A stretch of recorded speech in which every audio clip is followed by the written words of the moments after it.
Ya, oke, kita mulai. Metode ilmiah. Untuk kita mengatakan bahwa sebuah karya memenuhi ilmiah, memenuhi kriteria ilmiah apabila dilihat dari beberapa hal. Yang pertama, karakteristiknya, dan yang kedua adalah prosedur. Ini. Sebuah karya dia katakan memenuhi standar ilmiahnya apabila memenuhi karakteristik sebagai berikut. Yang pertama, metode ilmiah itu harus kritis. Kritis dan bisa dianalisis. Yang kedua, metode ilmiah harus logis. Kesimpulan yang diperoleh itu berdasarkan bukti-bukti yang ada, logis.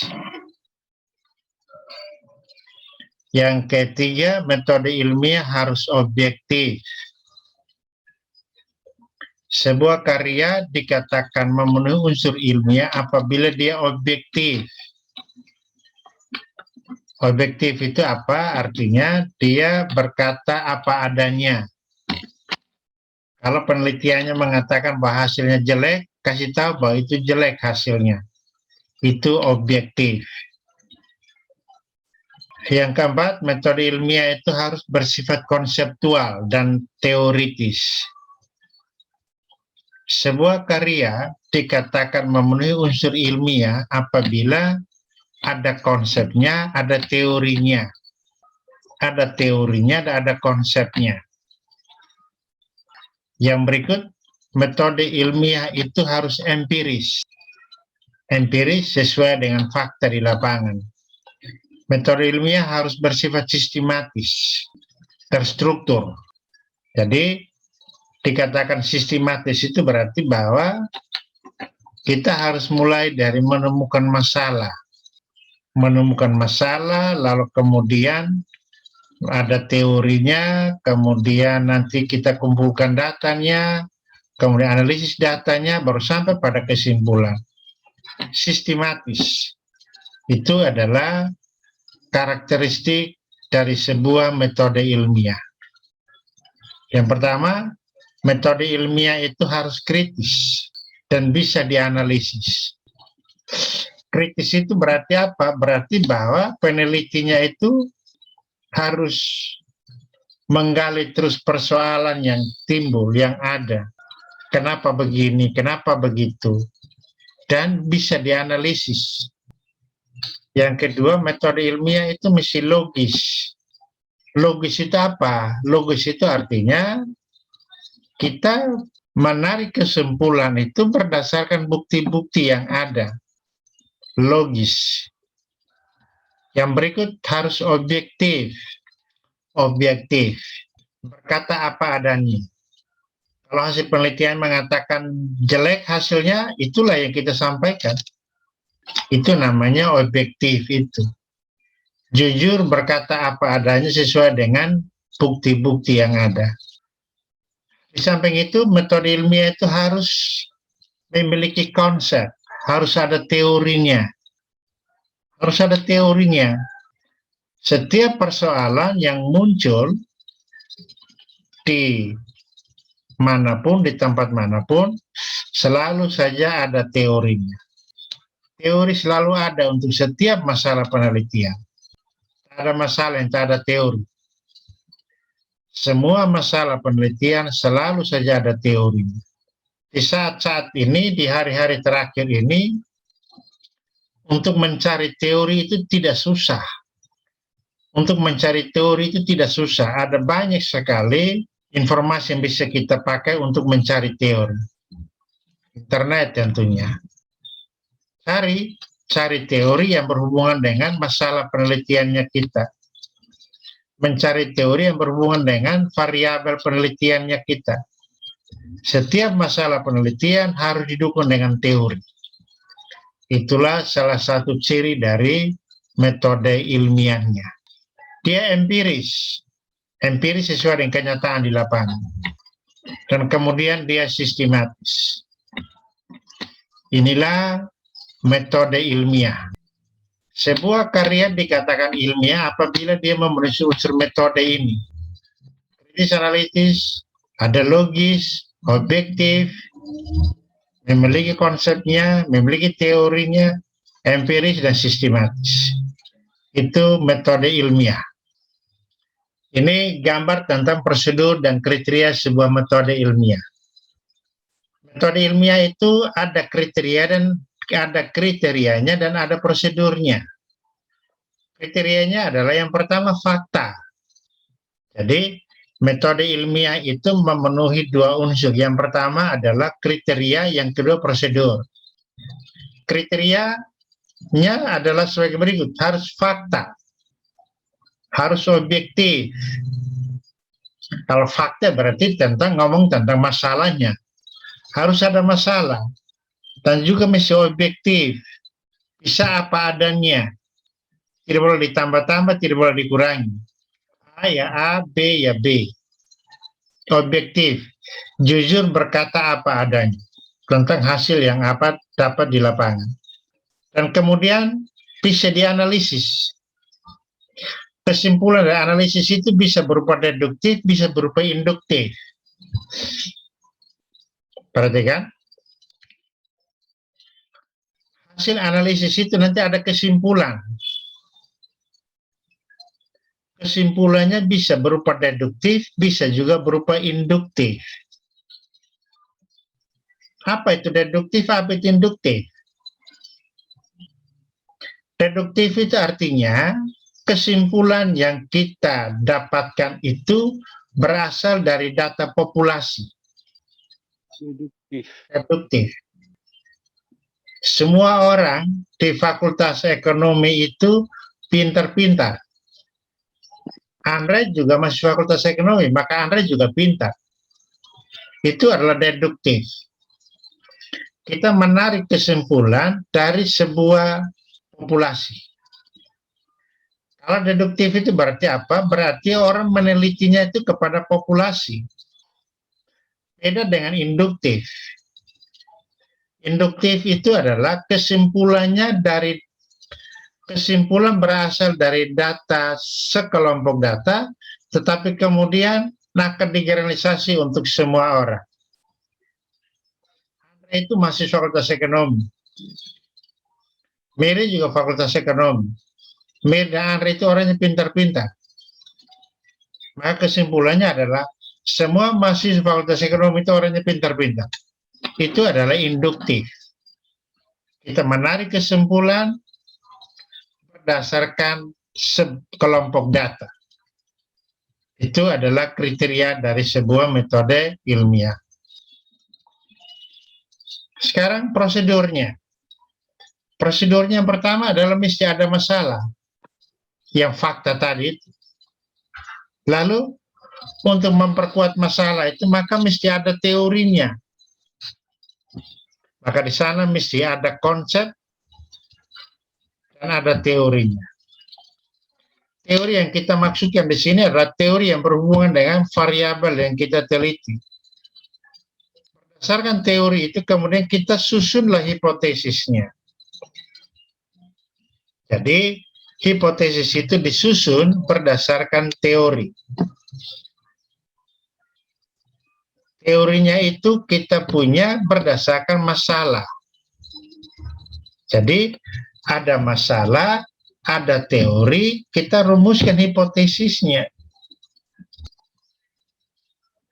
Setelah menyusun hipotesisnya, berikutnya adalah kita kumpulkan data untuk kita menganalisis datanya. Sehingga kemudian pada akhirnya kita akan menguji hipotesisnya.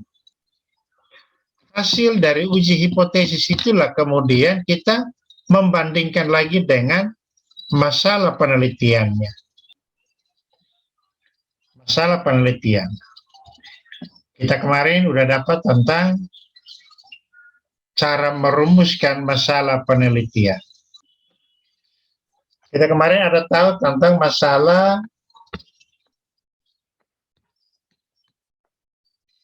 tahu ada masalah penelitian,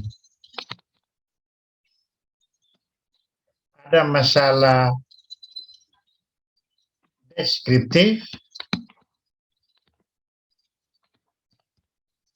ada penelitian komparatif, dan ada penelitian asosiasi.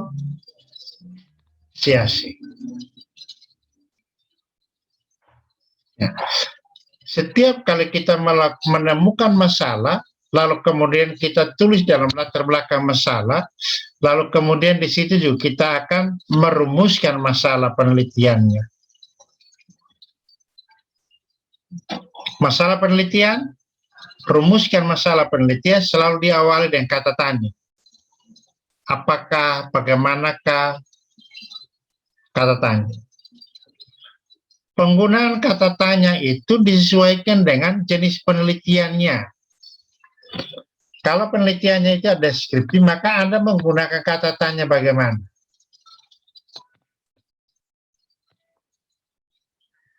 Kalau komparatif, kata tanyanya adalah apakah X lebih, apakah X1 lebih baik dari X2? Itu komparatif. Apakah mahasiswa Fakultas Ekonomi lebih pintar dari mahasiswa Fakultas Ekonomi Undan? Itu namanya komparatif. Kalau masalah penelitian yang kita teliti itu adalah asosiasi, maka pertanyaannya adalah apakah X1 mempunyai hubungan dengan Y.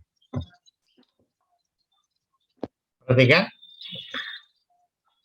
setiap masalah penelitian yang kita cerita di latar belakang itu, pada akhirnya kita akan merumuskan masalah penelitiannya. Merumuskan masalah penelitian itu biasanya diawali dari kata tanya.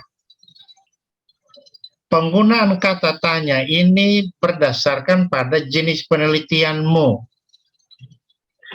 Kalau penelitiannya itu adalah deskriptif, maka kata tanyanya adalah bagaimana. Bagaimana produktivitas mahasiswa Fakultas Ekonomi. Bagaimana disiplin mahasiswa Fakultas Ekonomi. Bagaimana pendapatan output mahasiswa Fakultas Ekonomi. Bagaimana posisi mahasiswa Fakultas Ekonomi di pekerjaan. Kata bagaimana ini digunakan jika penelitiannya adalah deskriptif.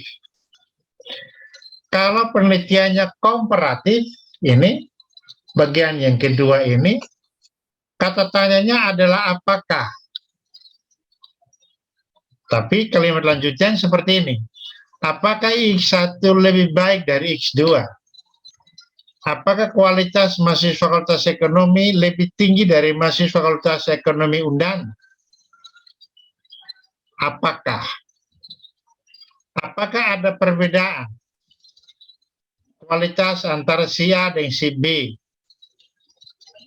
Apakah ada perbedaan kegantengan antara si A dan si B? Itu penelitiannya adalah komparatif, membandingkan. Kalau Anda penelitiannya pada komparatif, lalu pertanyaan Anda menggunakan kata tanya bagaimana, itu salah. Kata tanya bagaimana hanya Anda pakai jika penelitiannya deskriptif. Untuk penelitian komparatif, Anda baiknya adalah menggunakan kata tanya apakah. Apakah X1 lebih baik dari X2? Apakah X1 lebih berkualitas dari X2? Apakah si A sifatnya lebih baik dari si B? Itu namanya perbandingan, compare. Kata Kata tanya yang pas itu adalah apakah. Sekarang, untuk penelitian asosiasi, kata tanyanya sama dengan komparatif itu apakah, tapi dalam uraian lebih lanjutnya berbeda. Untuk ya asosiasi itu adalah apakah X1 mempunyai hubungan dengan Y? Apakah X2 mempunyai hubungan dengan Y? Apakah X1 dan X2 mempunyai hubungan dengan Y? Jadi, antara penelitian komparatif dan penelitian asosiasi, kata tanyanya sama, apakah. Tetapi bedanya itu pada uraian lebih lanjutnya. Kalau untuk komparatif itu adalah apakah X1 lebih baik? Atau X1 memiliki perbedaan dengan X2? Namanya kita membandingkan. Kalau asosiasi, apakah X1 mempunyai hubungan dengan Y? Dan seterusnya. Ini adalah penggunaan kata tanya di jenis-jenis penelitian. Saya ulangi, setiap perumusan masalah, setiap masalah yang kita gambarkan latar belakang, pada akhirnya Anda akan merumuskan masalah penelitiannya. Merumuskan masalah penelitian itu biasanya diawali dari kata tanya. Kata tanya untuk deskriptif adalah bagaimana, sedang kata tanya untuk komparatif itu adalah apakah ada perbedaan antara X1 dan X2? Apakah ada perbedaan antara X2 dan X3? Sedang kata tanya untuk asosiasi juga adalah apakah ada hubungan antara X1 dan X2? Apakah ada hubungan antara X2 dan X3 dan seterusnya? Itu namanya penggunaan kata tanya untuk jenis-jenis penelitian. Sekali lagi, penggunaan kata tanya untuk jenis penelitian, penggunaan kata tanya tergantung kepada jenis penelitiannya. Asosiasi, komparatif, deskriptif, itu memiliki kata tanya yang berbeda. Kita stopkan, kemudian kita sambung lagi.